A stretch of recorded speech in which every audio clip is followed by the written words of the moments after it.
Singapore Prime Minister Loong officially kick-started the 33rd ASEAN Summit and related meetings. During his opening address, PM Lee praised ASEAN's efforts while stressing on the need for multilateral cooperation and pooling of resources to tackle key issues troubling the region.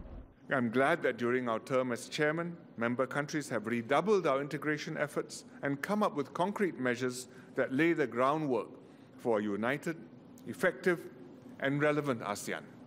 Earlier in the day, the Chinese premier addressed the 44th Singapore lecture, where he touched upon several key issues like relations between China and Singapore, free trade, and the South China Sea.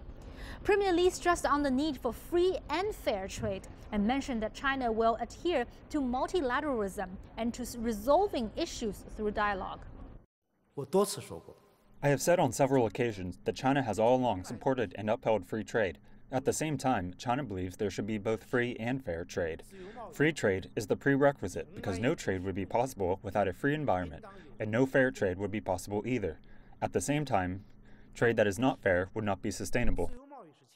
On the issue of South China Sea, Premier Lee shared that China is working with other countries on a code of conduct, which will be finished within the next 3 years. Lee also expressed his wish to strengthen bilateral ties with Singapore and the ASEAN nations.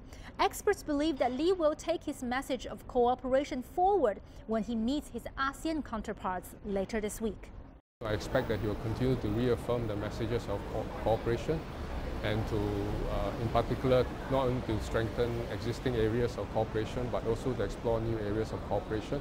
And one area of cooperation which I think Premier Lee will emphasize is in terms of how China can actively work with ASEAN member countries in promoting the ASEAN Smart Cities Network, which Singapore has worked closely with ASEAN countries to launch this year.